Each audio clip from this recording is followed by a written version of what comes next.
नमस्कार दोस्तों, आज की हम इस वीडियो में बात करेंगे सेल्फ प्रोटेक्ट की। ना ही मैं किसी आज रूल्स के बारे में बात करने वाला हूँ, ना ही किसी अधिनियम के बारे में। आज सिर्फ होगा बात, वो भी एक्सप्लेन करके डिटेल में, सेल्फ प्रोटेक्शन। सेल्फ प्रोटेक्शन है वो आपके पास राइट है, बट आप कब यूज़ कर सकते हैं और कब आपका राइट मान्य होगा।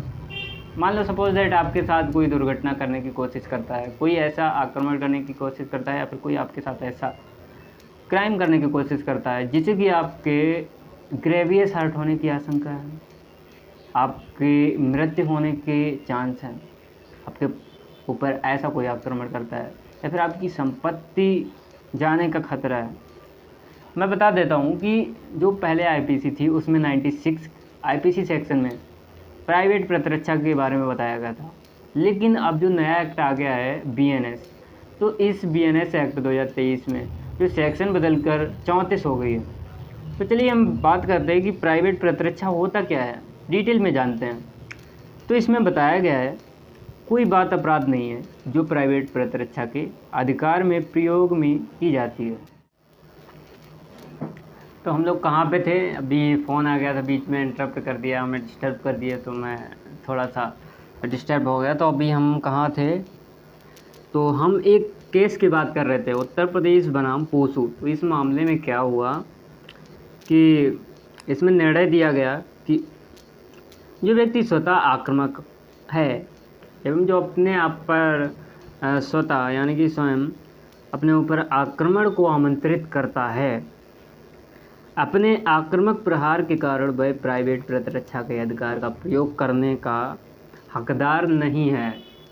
मतलब कोई व्यक्ति है, सपोज दैट ए व्यक्ति है, अगर वह आमंत्रित करता है, उकसाता है, मतलब पहले खुद छोटा सा प्रहार करेगा, बाद में उकसाएगा, ठीक है, अब दूसरा व्यक्ति उस पर प्रहार करता है, तो वह स्वयं सेल्फ डिफेंस का जो राइट है वो उस यूज़ करने का अधिकार नहीं है।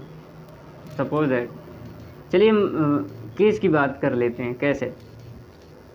तो पोसू केस में बताया गया है, होता ये है कि इस प्रकरण में एक बाकेलाल नामक व्यक्ति होता है। बाकेलाल नामक व्यक्ति पर एक पूसू यानी कि रामकिशोर, उसका पूसू और रामकिशोर दोनों नाम है, ठीक है। तो पूसू तथा उसके साले बाकेलाल एक व्यक्ति, उस पर पूसू और उसके साले बाकेलाल व्यक्ति पर पूसू और उसके साले शिवराखन ने गोली चलाई, ठीक है। पूसू और उसके साले शिवराखन ने बाकेलाल पर गोली चलाई, किंतु कुछ व्यक्तियों ने हस्तक्षेप करके, मतलब उनको, जैसे उनके गांव मोहल्ले के व्यक्ति होंगे तो उनको हस्तक्षेप यानी कि टाल करके पूसू को ऐसा करने से मना किया और उसकी बंदूक भी छीन ली। अब पूसू ने किसी प्रकार शिवराखन के हाथ से पिस्तौल छीनकर बाकेलाल की मृत्यु कारित कर दी, मतलब उस पर गोली चला दी। जिस समय गांव वाले उसे घायल अवस्था में ले जा रहे थे, दोबारा गोली लगते ही तत्काल उसकी मृत्यु हो गई थी। तो इसमें प्रतिरक्षा का अधिकार किसी के पास नहीं है। चलिए एक दूसरा केस देखते हैं। इसमें क्या बताया गया है कि राजेश कुमार बनाम धर्मवीर।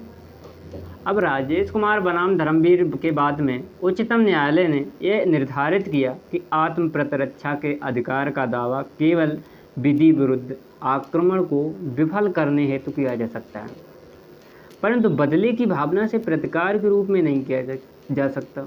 अगर किसी व्यक्ति के मन में बदले की भावना या ईर्ष्यापन है और उससे इस प्रकार का राइट अगर वो यूज करता है तो ये अमान्य होगा। अब आगे क्या है कि प्राइवेट प्रतिरक्षा के अधिकार के प्रयोग द्वारा किया गया कोई अपराध नहीं है। अब प्राइवेट प्रतिरक्षा का अधिकार किया गया है वैध रूप से, तो वह अपराध नहीं माना जाएगा। अतः दूसरे पक्ष को इसके बदले में प्रतिरक्षा का कोई अधिकार नहीं मिलता, क्योंकि जो दूसरा पक्ष है उसने आक्रमण ही पहले किया है, तो उसका तो पहले ही राइट खत्म हो गया प्रतिरक्षा का। तो पहले पक्ष जो आक्रामक पक्ष है, आक्रमण किया है, उसको राइट नहीं है। परंतु यह निश्चयपूर्वक नहीं कहा जा सकता कि क्या अपराध को भी प्राइवेट प्रतिरक्षा का अधिकार उस स्थिति में प्राप्त है जहां की प्राइवेट प्रतिरक्षा का अधिकार का प्रयोग करने वाला व्यक्ति आवश्यकता से अधिक बल का प्रयोग कर अपराधी के लिए खतरा उत्पन्न कर देता है। कुछ लोगों के अनुसार उसका प्राइवेट प्रतिरक्षा का अधिकार इस सिद्धांत के द्वारा सीमित है कि इस अधिकार की मांग वह व्यक्ति नहीं कर सकता जो स्वयं आक्रमण करता है। कुछ अन्य लोगों के अनुसार उसे प्राइवेट प्रतिरक्षा का अधिकार, क्योंकि दूसरा पक्ष प्रतिरक्षा के अधिकार जो विधि द्वारा प्रदत्त है की सीमा पार कर सकता है तो उसका अधिकार समाप्त हो जाता है। अब जो दूसरा पक्ष है अगर प्रतिरक्षा का अधिकार करता भी है, मतलब प्रतिरक्षा अधिकार का यूज करता भी, अगर वह विधि की सीमा को पार करते हैं, मतलब मैंने आपको बताया था कि जो अपराध होता है, कोई आक्रमण करता है, उसके अनुपात में ही विधि का उपयोग करें, प्राइवेट प्रतिरक्षा का उपयोग करें। अगर उसके अनुपात से ज़्यादा करते हैं तो आप प्रतिरक्षा का अधिकार खो देते हैं। ठीक है, आगे बढ़ते हैं। अब कैसे होता है, ठीक है, इसके लिए मैं आपको एक एग्जाम्पल बताता हूँ। आ नाम का व्यक्ति है, बा के घर चोरी करते समय बा के एक कार द्वारा मृत्यु के भय से भयभीत हो जाता है। अब जो है आ चोर है, बा के घर में घुस जाता है और जो बा है उसको मृत्यु के भय से, अब वो क्या करता है, बा व्यक्ति है वह कार्य संपत्ति की रक्षा हेतु विधि द्वारा प्रदत्त प्राइवेट प्रतिरक्षा के अधिकार के प्रयोग के दौरान करता है। ठीक है, प्रतिरक्षा के अधिकार के प्रयोग के दौरान करता है अपने को मृत्यु से बचाने के लिए। जो है वो डर जाता है, चोर जो मृत्यु से डर, मतलब खुद की मृत्यु को बचाने के लिए बा की हत्या कर देता है, बा को मार देता है।